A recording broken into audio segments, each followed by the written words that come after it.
that's a great segue. So like with the system that we're what we're gonna do today is mental and emotional release. That's why you're on the Drop Your Baggage podcast. And you said today that you wanted to release. Well, I originally said fear Mm-hmm. because that's what I share and what I help other people do. And I was like, another opportunity, awesome. Yeah. But then I changed to sadness Mhm. because I think the reason why we fear things is because it's going to lead, if we do it wrong, we will then feel a negative emotion like sadness. And so Yeah. I think actually, whilst I don't necessarily feel fear because a lot of the time anymore, because of these strategies that I've Mm-hmm. developed, Mm-hmm.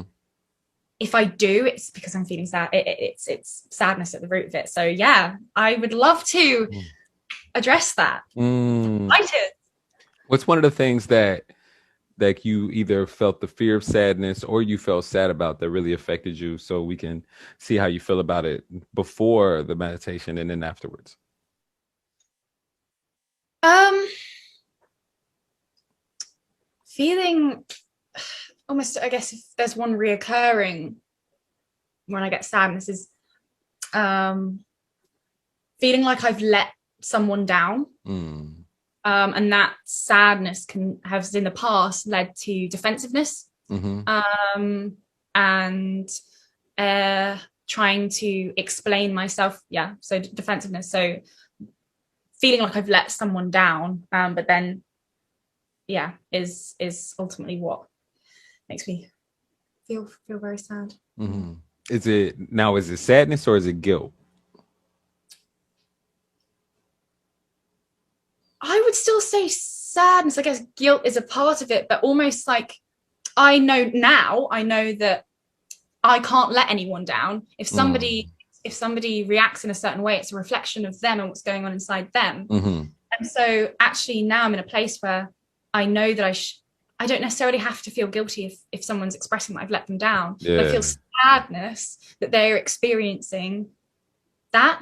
But I take it upon myself. So it sounds like I'm very honorable, but I mean, like, yeah, I get very sad by it. Mm-hmm. Uh, and that can be expressed in negative ways like defensiveness and lashing out, or yeah. Yeah. So that's your go-to emotion. So your go-to emotion is anger whenever you feel sad, because like that sadness, you don't want to feel the sadness, so you kind of revert it over to the other person, and you lash out so they can maybe go away or Yeah, I guess so. It's like frustration, like just thinking, oh, so I'm an English graduate, so it's like how many if I can say it in the right way, then they'll understand why I did this. And but it's still this almost like, especially when it's someone who really means a lot to you, it like just hits me in a certain place, and I feel, yeah, really Mhm.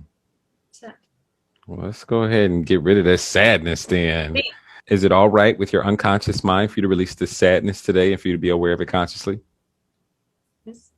What is the root cause of this problem? The first event, which when disconnected will cause this problem to disappear. If you were to know, when was the first time that you felt sadness between the ages of birth and 7?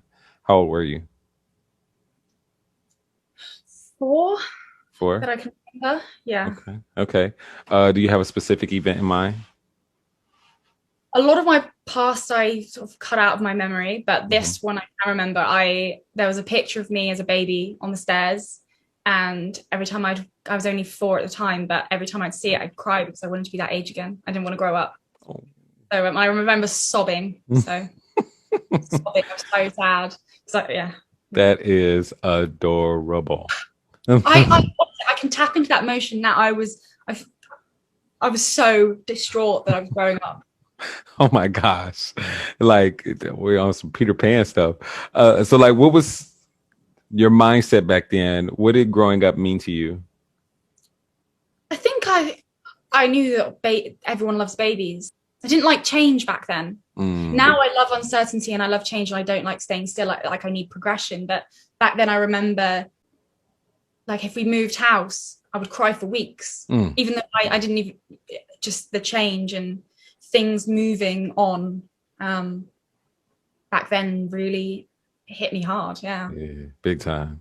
So like did you have like a little sister or a sibling or anything, a little brother? I have a brother who's 2 years older and a sister who's 10 years younger. Oh, I see. So your little sister wasn't even born yet. No, no, no, no. Mm. No, so I had no one to look to. I was the youngest. Yeah. I where it came from, that almost externalizing myself and seeing this little baby and thinking that was me. I'm no longer that cute. Like Right. I want to be that cute again. I like that one. I don't like this one. My mum would always say, "Look, when you're 6, you're going to be want to be 4 again. When you're 10, you're going to be 6 again. So Mm, just focus on where you are right now." And yeah. hell, I'm love being 23. It's been I love it. 23 is a pretty awesome age. You should love it, honestly. That's awesome. All right, cool. All right, so let's go ahead and get into it. That's a perfect place to start. You can go ahead and close your eyes and relax and let me know when you're ready for the process. I'm ready. All right. Now, just imagine floating up above your timeline and float deeper and deeper and deeper into the past, above that first event in which you felt sadness when you were just a little girl. And just hover above that little girl. Let me know when you can see that little girl. Yeah. All right. Now just stay right there. Now, just ask your unconscious mind what it needs to learn from the event, the learning of which will allow you to let go of the emotions easily and effortlessly. Your unconscious mind can preserve the learnings so that if you need them in the future, they'll be there. Just tell your unconscious mind to preserve the learnings. What's something positive and empowering you can tell that little girl and everyone else involved in the event with the consciousness that you have today that will allow the emotions to evaporate like water on the concrete on a hot summer day? And as you preserve these learnings, the emotions are starting to dissipate more and more until they're all gone. Just let me know when they're all gone. Yeah. Awesome. Float back above the dinosaurs and then float into space to where space and the atmosphere connects. Let me know when you're there. Mm-hmm. All right, listen closely. Float very, very high above your timeline, above each and every event in which you felt sadness, from birth until now in chronological order. Don't skip one event. Preserve the learnings and let go of all the sadness, all the way back to now. Go. Sadness is gone. Awesome. Float down into your body and open your eyes when you're ready. Welcome back. Wow. Do you smell bacon? Nope. Awesome. Okay, then. So tell me. Oh, first and foremost, can you remember a time in the past in which you used to feel that old emotion? And go back and notice if you can feel it, or you may find that you cannot. No, I just want to laugh. Awesome. All right. Now, I want you to go out into the future. Imagine yourself going out into the future to an unspecified time in the future, in which, if the same thing would have happened in the past, you would have felt inappropriate or unwarranted sadness. And see if you can find that old emotion. But it's the future now. So see if you can find that you cannot.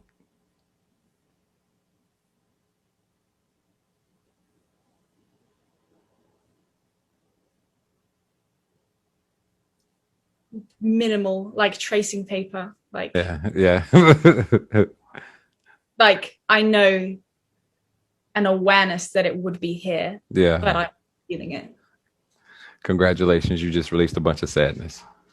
Woo! How does that feel?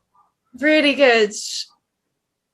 As I said earlier, I don't know why that popped into my head to change it. And then this example of me sitting on the stairs sobbing, looking at that Yeah. photo. But then now I'm there and I'm saying to myself, like, mate, you don't know what you're gonna grow up to be. You know, Right. like this is like you don't want to be in this stage. You've got so much growth. Like if you knew what you're gonna become, and this is the same for everybody. Like, yeah, like, and anytime family members or really intense sadness, as I said, progression is what motivates me, and knowing that I'm moving forward always. And every time we experience an emotion or an event, we grow.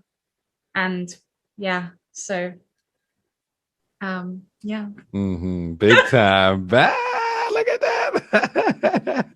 That's If so I need to awesome. start anymore, like my cheeks are already burning. So it's so funny because you could viscerally see like how the sadness was affecting you. You couldn't even talk about it. All right. So like how do you feel about that situation now? It's light-hearted. It's not Mm. deep. It's freeing. It's refreshing. Yeah. Yeah, like as far as like disappointing someone, how does that feel now?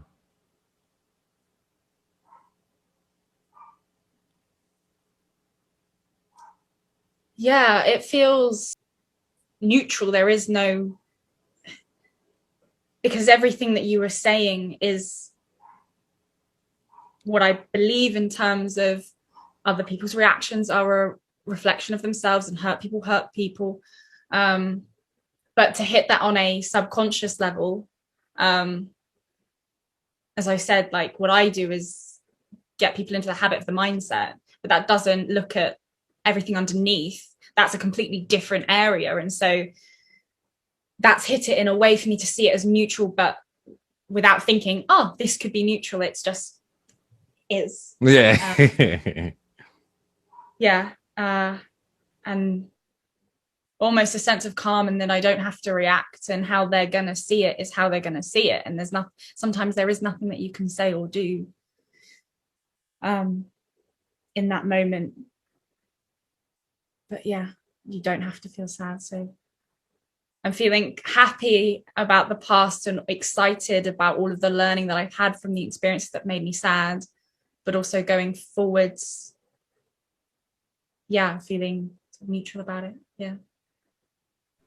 Yeah, so like there won't how you think you will be able to like predict how you'll be able to move differently without that fear of having some like feeling sad.